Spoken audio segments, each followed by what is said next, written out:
ఈరోజు మనం ఈ వీడియోలో శాలరీ నెగోషియేషన్లో చేయకూడని చిన్న చిన్న మిస్టేక్స్ గురించి తెలుసుకోబోతున్నాం.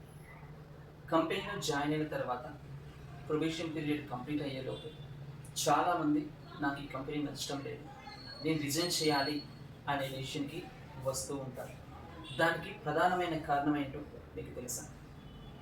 శాలరీ నెగోషియేషన్ చేసే సమయంలో మనం కొన్ని బేసిక్ డీటెయిల్స్ని ఇగ్నోర్ చేయటం. ఓన్లీ శాలరీ ఎంత ఇస్తున్నారు, నా చేతికి ఎంత శాలరీ వస్తుంది అనేది ఆలోచిస్తారు తప్ప మిగతా విషయాలు ఇగ్నోర్ చేస్తూ ఉంటారు. అలాంటి విషయాలు ఏంటో ఈ వీడియోలో మనం డీటెయిల్డ్గా చూద్దాం. సో శాలరీ నెగోషియేషన్ చేసేటప్పుడు మీ మైండ్లో ఉండవలసిన 6 పాయింట్స్ ఇక్కడ ఉన్నాయి. Point number 1 is 100% hike. మీరు ఎప్పుడే కానీ 100% హైక్ అనేది అడగకూడదు. ఎందుకంటే కంపెనీ 100% హైక్ ఇవ్వడానికి ఆఫర్ చేయలేదు, even though you have unique skills and more experience. కాబట్టి ఆ పాయింట్ మీరు క్లారిటీగా ఉండాలి. నెక్స్ట్ వన్, గివ్ దెన్ ఏ రేంజ్. అంటే మీరు శాలరీ నెగోషియేషన్ చేస్తున్నప్పుడు ఫిక్స్డ్గా ఒక నెంబర్ చెప్పకండి. మీ ఎక్స్పెక్టేషన్స్ 12 lakhs ఉంటాయి కదా, సో 12 to 14 lakhs అనే బ్రాకెట్ని మీరు హెచ్ఆర్తో డిస్కస్ చేయాలి. అలా డిస్కస్ చేయడం వల్ల ఏమవుతుందంటే ఆ నెగోషియేషన్ చేయడం వల్ల with in the range you will get something better than what you are expected. Point number 3, request 1 day time. So ఎప్పుడైతే మీరు శాలరీ నెగోషియేషన్ చేసిన తర్వాత హెచ్ఆర్ సైడ్ నుంచి కన్ఫర్మేషన్ వస్తుందో, yes we are ready to offer 12 lakhs per annum, then don't accept the offer immediately. So take 1 day time, completely understand the terms and conditions mentioned in the offer letter, then only accept the offer. Point number 4, so company benefits.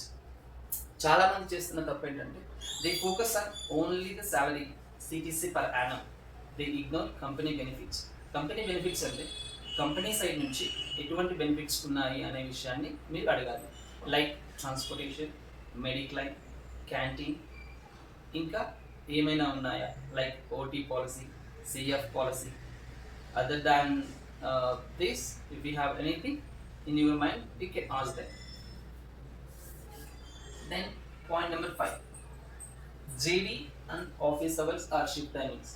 చాలా మంది salary negotiation చేసే టైంలో they won't confirm the job description. So please confirm the job description once again while negotiating your salary. So దానివల్ల మీకు ఏంటంటే ఏ పని చేయబోతున్నారు, office hours ఎలా ఉంటున్నాయి, షిఫ్ట్ టైమింగ్స్ ఎలా ఉంటున్నాయి, ఏమైనా వర్క్ ఫ్రమ్ హోమ్ ఉంటుందా, వర్క్ ఫ్రమ్ ఆఫీస్ ఉంటుందా, సో దీనికి సంబంధించిన కంప్లీట్ ఇన్ఫర్మేషన్ మీకు అర్థమవుతుంది. సో దానివల్ల ఏంటంటే you won't make any mistake while doing the salary negotiation.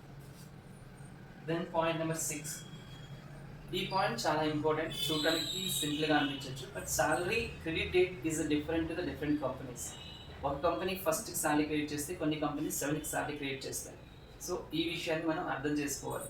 చాలామంది ఏంటంటే మా పాత కంపెనీలో 1th శాలరీ క్రెడిట్ చేసేవాళ్ళు ఈ కంపెనీకి వచ్చిన తర్వాత 7th క్రెడిట్ చేస్తున్నారు, ఈ విషయం మాకు హెచ్ఆర్ చెప్పలేదు శాలరీ నెగోషియేట్ చేసేటప్పుడు అని చెప్పేసి చాలామంది కన్ఫ్యూజ్ అవుతూ ఉంటారు. సో ఆ పర్పస్ కోసం మీరు శాలరీ క్రెడిట్ డేట్ని కూడా ఖచ్చితంగా ఎన్షూర్ చేసుకోవాలి.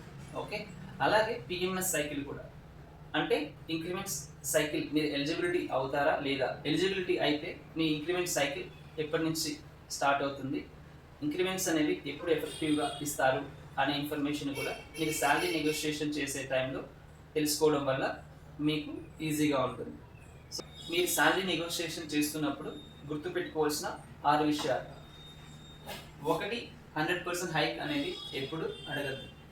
2వది, మీరు శాలరీ నెగోషియేషన్ చేస్తున్నప్పుడు హెచ్ఆర్కి ఒక రేంజ్ ఇవ్వండి, లైక్ 12 లక్షల నుంచి 14 లక్షల వరకు నా ఎక్స్పెక్టేషన్ మ్యామ్ ఆర్ సార్ అని చెప్పండి. 3వది, హెచ్ఆర్ ఒకసారి కన్ఫర్మ్ చేసిన తర్వాత మీకు 13 లక్షలు ఇస్తున్నాము లేదా 14 లక్షలు ఇస్తున్నాము అని చెప్పగానే మీరు ఇమీడియట్గా ఆఫర్ని యాక్సెప్ట్ చేయొద్దు. ఓకే, 1 day టైం తీసుకొని ఆఫర్ లెటర్లో ఏవైతే డీటెయిల్స్ మెన్షన్ చేశారో వాటన్నిటి గురించి తెలుసుకునే ప్రయత్నం చేయండి. ఈ 1 dayలో ఏమైనా డౌట్స్ ఉంటే కనుక కన్సర్న్ హెచ్ఆర్ని మాత్రం రిక్వెస్ట్ చేసి తెలుసుకోవడానికి ట్రై చేయండి. Then 4th point, company benefits. Company benefits గురించి త్వరగా తెలుసుకోండి. ప్రతి చిన్న పాలసీ గురించి మీకు తెలిసిన, మీకు అనుభవం ఉన్నప్పుడు ఏవైతే పాయింట్స్ అడగాలనుకుంటున్నారో ఆ పాయింట్స్ అన్నింటినీ డీటెయిల్గా హెచ్ఆర్తో డిస్కస్ చేసి తెలుసుకోండి. కంపెనీ బెనిఫిట్స్ తెలుసుకోవడం వల్ల యూజ్ ఏంటి అని మీకు డౌట్ రావచ్చు. మీకు ఎప్పుడైతే కంపెనీ బెనిఫిట్స్ గురించి క్లారిటీ ఉంటుందో that will decide your take home salary. Take home salary అంటే మీ చేతికి వచ్చే శాలరీ ఎంత వస్తుంది ఏంటి అనేది క్లియర్గా మీకు అర్థమవుతుంది ఎప్పుడు కంపెనీ బెనిఫిట్స్ గురించి క్లారిటీగా మీ దగ్గర ఇన్ఫర్మేషన్ ఉన్నప్పుడు. Then point number 5, job description గురించి, మీరు చేయాల్సిన పని గంటల గురించి, షిఫ్ట్ టైమింగ్స్ గురించి క్లియర్గా తెలుసుకోవడం.